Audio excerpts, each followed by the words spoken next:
This is ABC News, and we are reporting on the Boston Tea Party that happened on December 16th of this month. This is due to the Tea Act imposed by the British Empire to bail out the East India Company against smugglers. About 116 people, disguised as Mohawk Indians, dumped 92,000 pounds of tea into the Boston Harbor over the span of 3 hours. This was on 3 different ships, and $1.7 million worth of tea was dumped. And now we're going to cut to the footage of the Boston Tea Party that we acquired on December 16th.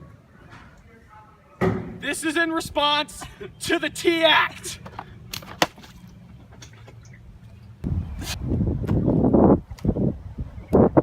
So much money worth of tea. Tea! Tea! It is December 16th. This is the Boston Tea Party. Rebellion! We have a real Native American in the building, Purple Cloud.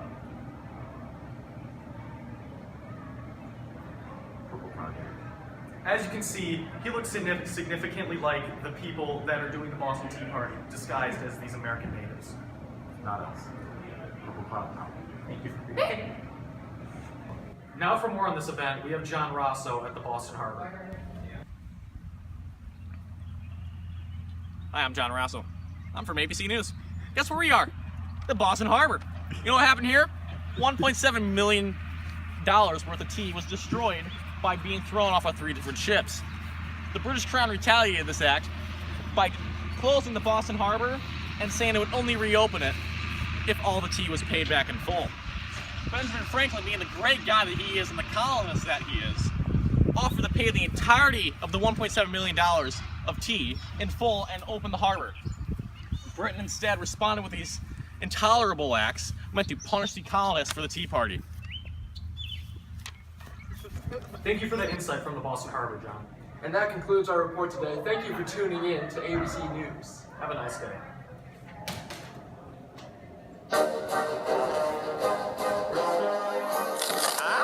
ABC News! This is a public service announcement. We, the Redcoats, do declare that with this new declaratory act, we can impose any taxes we wish through parliamentary. We will impose taxes on you, the colonists, though we recently repealed the Stamp Act. That means nothing. We will declare any taxes we want, and you'll accept them or accept the force of my bat against your skull.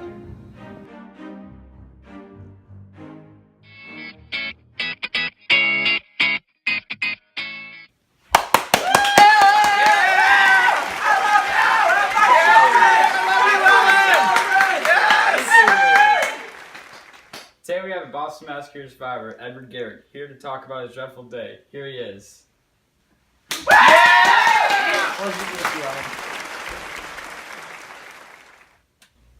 We're glad to have you today, Edward.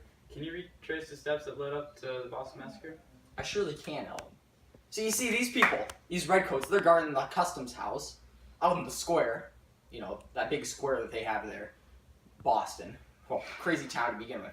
But anyways, you know, we get these snowballs, because it snowed last night, you know. It's a good day. We got some snowballs out there. Start chucking them like grenades. Bam! We hit one of them in the face. He's like, whoa. Came out of nowhere. You know, it's cold because it's snow, right? Just wham, out of nowhere. Anyways, they get real agitated, pull out their muskets. You know, we're not really sure who gave the order to shoot us, but they just start open firing on us. Anyways, I hauled out of there. I saw my homie Crispus Attucks die right in front of my eyes. He was bleeding everywhere. I still don't know what race he was. No one does. Could be Indian, could be black, who knows. But anyways, that's besides the point. I ran out of there, tripped as I was getting on my horse, world goes all topsy-turvy, hit my head, cut my head open, that's why I got this bandage here. What a life. I don't even know what to say next. Who knows what's gonna happen next? Boston Massacre 2? I don't know. Boston Massacre 3? Who knows what's gonna happen? I don't know. Revolutionary War? Whoa. What a revolutionary idea. Wow. I know. I don't know what to say. It could happen. Anything could happen at this point. You know, everything's going on. Everything's going bad. My homie Thomas Paine started writing. He's writing all about this stuff. He's writing pamphlets. You could say he's the most influential man in the world. Wow. Yeah, no. Edward, I just received some news that Captain Preston and 8 of his soldiers that were part of the Boston Massacre were acquitted for manslaughter after being arrested. What do you think of that? Oh, I'm not happy. Can you believe that they do such a thing? To those murderers? Killing my homie Crispus? Just murdered him? It wasn't even that long ago.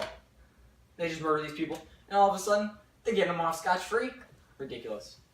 I can't believe those lawyers that would even represent them in America. You know what? Technically, we're not America. We are Britain. But you know what? I'm very upset, and words are just not coming out right at the moment. Because this is a high-stress situation. I'm very high-strung.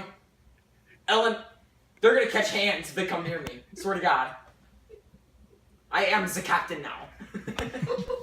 How do you feel that our fellow patriots, Josiah Quincy and John Adams, defended these redcoats in the manslaughter trial? Now you do mean the Honorable Jebediah Quincy. Josiah Quincy. Oh, Josiah Quincy. You know, he really is a respectable man. I do respect that he's trying to follow the laws, that everybody deserves a fair trial and whatnot. But you know, I just don't agree with the side he's fighting on. These people are murderers. They massacred several people. Crispus is in the ground because of these people, and they just get off scot-free. Sure, 2 of them got arrested, got a little bit of a punishment, but you know, they just got a little branded on the hand. That's all their punishment. Now they're free into the world. And it's horrible that they can just be walked away like that because they have 2 good lawyers. 2 great lawyers, don't get me wrong. They are great people. And great lawyers, obviously, because they got these people off scot-free.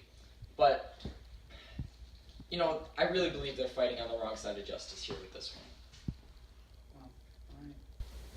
That's all the time we have here today. Thank you, Edward, and thank you for shedding some light on the situation.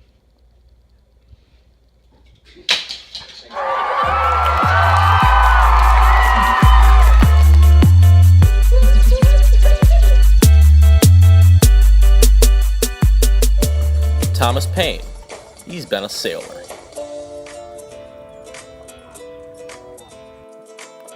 Thomas Paine. He's been a professor.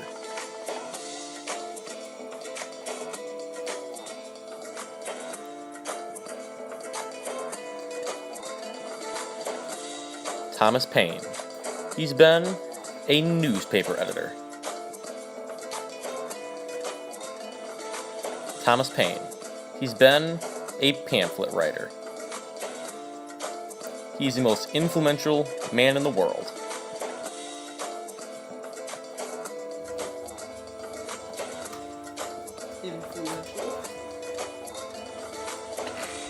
I don't always write pamphlets, but when I do, they inspire an entire revolution. Stay rebellious, my friends. Over 500,000 copies have been sold. It only costs 50 cents. Have some common sense and read Common Sense.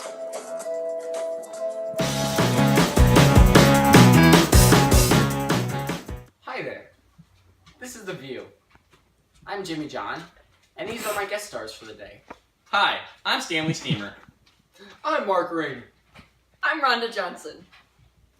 So ladies, let's talk about the intolerant blacks today. Oh boy, were those acts intolerable. I couldn't agree with you more, Mark. Which one would you say is the absolute worst out of the 4?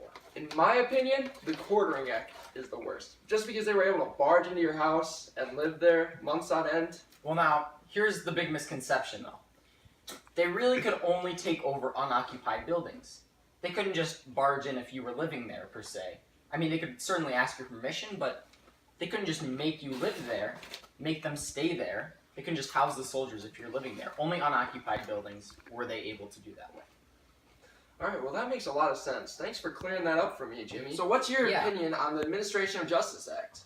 You know, that's really the one that I can't stand. Because all these British officials doing terrible things over in the colonies, they're being sent back overseas to be judged in Britain to get a fair trial, you know, but it's really not fair. They can't afford to send all these witnesses back over there. You know, they reimburse them for the trip there and the trip back, or they say they will. But, you know, they're not accounting for all the wages they're missing from the time there. I mean, it's such a long trip. that they just can't afford to go overseas and testify. And so without these witnesses, lots of these British officials are just getting off without any real consequences, and they can go back to whatever they're doing, all these horrible things. I completely agree, Jimmy. Rhonda, what's your take on this act? Well, Mark, did you know George Washington called this act the Murder Act? I didn't know that. Thank you. He said he believed that it allowed British officials to harass Americans and then escape justice. Yeah, literally get away with murder with what they're doing over here. It's horrible. I just can't even And believe it. ladies, what about the Boston Port Act? Well, Kana's really objected to the Port Act because it punished all of the Bostonians, rather than just the individuals who dumped the tea. Yeah, that was really the icing on top of the cake. All these other acts, upsetting as they are, this really just, it hurts Boston's economy. It hurts Massachusetts' economy because they rely so heavily on Boston. I mean, they can't export, they can't import. They're not getting the things they need anymore. Overall, it's just a bad deal, right? Yeah, it's just horrible for everybody. It never really works out for anyone. If we're being honest, it's just bad punishment. Exactly. It just... I don't agree with any of these at all. No. They're all very frustrating, but I don't know. Boston Port Act might be the worst one. I personally agree with that. Either that one or the Murder Act, as George Washington called it. They're just horrible. I can't believe that Parliament is passing these acts in general. I agree. There's no reason for it. They are intolerable. The fact that government officials can get off without any punishment. Right. And really, that Administration of Justice Act, that really just shows how Parliament is getting away with punishing us. How they're just getting away with everything. Mm-hmm. Well, I think that's time for today, and we're over, so... I was gonna finish it! Were you gonna finish I was it? gonna finish it. My bad. See you next time on The View.